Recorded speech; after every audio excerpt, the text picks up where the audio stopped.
Agente, a próxima missão exigirá o máximo de suas habilidades. É agora ou nunca. Recebemos informações sobre a cúpula. Os alvos já estão no seu registro. Cada alvo deve ser enfrentado com extrema cautela. A cúpula possui diversos infiltrados e aliados secretos. Tome bastante cuidado. O inimigo está prestes a causar o caos. E só você pode mudar o rumo da história. Prepare-se, agente. Não será nem um pouco fácil, mas contamos com você. Boa sorte, agente. Hoje é um dia de falar em justiça ou de injustiça. Por exemplo, no Maranhão, a Polícia Federal indiciou 3 desembargadores, 2 juízes, 5 advogados, um ex-deputado federal por venda de sentença. Eu costumo dizer que juiz que vende sentença tem que aplicar o triplo da pena, no mínimo, para servir de exemplo e para punir mesmo. Porque se ele está ajudando crimes dos outros e ele próprio pratica um crime, né? Eu lembro sempre dos tempos lá atrás, um presidente do TCU, eu descobri que ele ganhava diária para passar o fim de semana em casa, na própria casa dele, né? E denunciei isso. Ele ficou furioso porque era meu vizinho. Eu cheguei a dizer para ele: imagina se não fosse meu vizinho, né? Porque ele está examinando as contas dos outros. Tem que dar exemplo, né?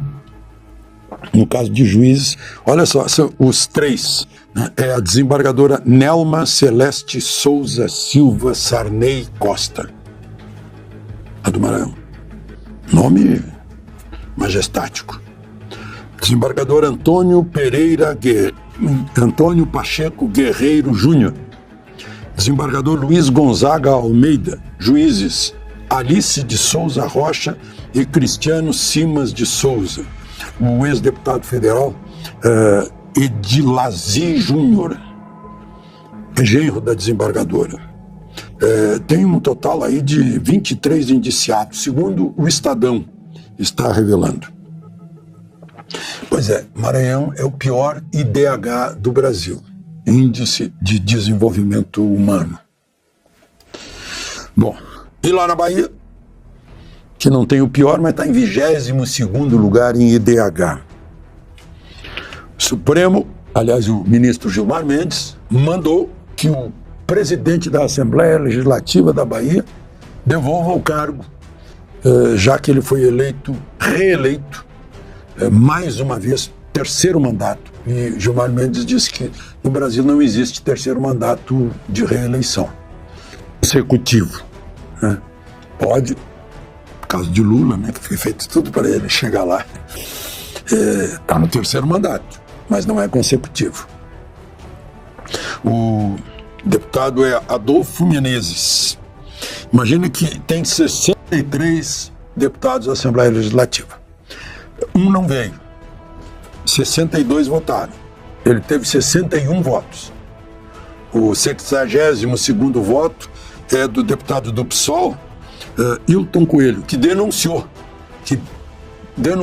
no Tribunal de Justiça da Bahia, não adiantou nada. Aí veio para o Supremo. Aí Gilmar Mendes: não, isso é inconstitucional. Reeleição existe, mas não mais de uma reeleição. Passou em branco pelo Tribunal de Justiça da Bahia. Interessante isso. Bom, tem mais uma de Gilmar Mendes. Ele manteve a prisão de Monique Medeiros. Vocês sabem quem é? Ela e um ex-deputado, o doutor Jaiminho, né? Algo assim. Jairinho. Mataram o filho dela, o Henri Borel, 4 anos o menino. E o advogado está usando como argumento que ela, no presídio de Bangu, foi agredida por outra presa, que estava indignada pelo crime dela, né?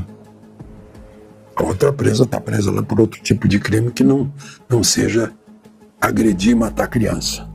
Esse é um crime terrível mesmo. Casos desses a gente fica pensando se não devia ter pena de morte no Brasil, né? para que as pessoas pensassem 1000 vezes. Aqui em Brasília teve uma dupla de mulheres que quis converter um menino dessa idade em mulher e cortou o pênis do menino.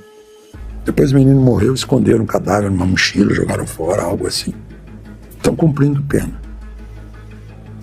É um horror, parece como é que a pessoa humana comete esses horrores, né? Bom, tem mais uma aqui. Vale registrar, porque o sujeito está no serviço público, provavelmente como comissionado, cargo de confiança, desde 2017. E não aprendeu que, se o sujeito é servidor do público, funcionário do Estado, né, seja de qual nível do Estado, municipal, estadual ou federal, tem que dar exemplo de cumprimento de lei, de honestidade, de vida absolutamente inimputável. Pois não é que o sujeito foi parado, em vez de pagar o pedágio numa estrada do Rio de Janeiro, ele avançou e foi embora, fugiu. Aí a polícia rodoviária o pegou. E aí descobriu que a placa não era do veículo dele. Ele andava com a placa de um outro veículo oficial, sendo que ele é diretor de um instituto ambiental do estado do Rio de Janeiro. O nome dele é Ronaldo Castro de Medeiros. Já foi exonerado. Mas é incrível, eu fico pensando, a pessoa se torna, não é só funcionário público, funcionário de qualquer empresa, ele passa a representar a empresa. O sujeito não pode andar com um veículo, por exemplo, que está escrito na porta, né? Eu lembro de uma ocasião, tempos de Jornal do Brasil, que já se foi, né? E fazendo gracinha para as pessoas na rua, disse, gente, você está representando o Jornal do Brasil, você não pode fazer isso. Eu não sei o que as pessoas têm na cabeça. Não sei se faltou pai e mãe para ensinar. Muitas vezes é isso.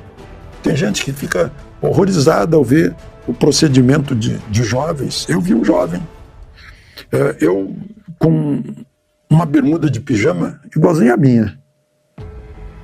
Não tem cueca por baixo, a pessoa vai dormir com aquilo. Só que ele foi à missa com aquilo. Eu não entendo.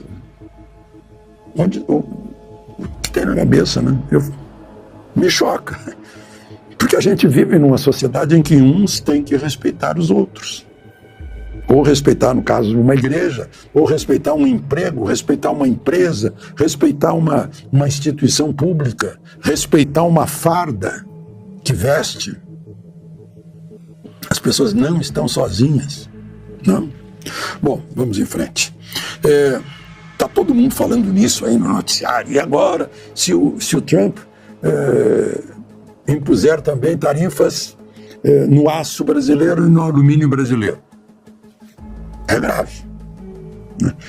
O Brasil é um dos maiores exportadores de aço do mundo. E o maior comprador do aço brasileiro é os Estados Unidos. Metade do aço exportado pelo Brasil vai para os Estados Unidos. E vai para o Canadá também. O Canadá é o maior abastecedor de aço dos Estados Unidos, segundo é o Brasil. Né? E alumínio. O alumínio os Estados Unidos compram 15%. E eu achei estranho que o Canadá compre 28%, é quase o dobro dos americanos. E eu desconfio, eu só estou desconfiando, que o Canadá pega o nosso aço e vende para os Estados Unidos.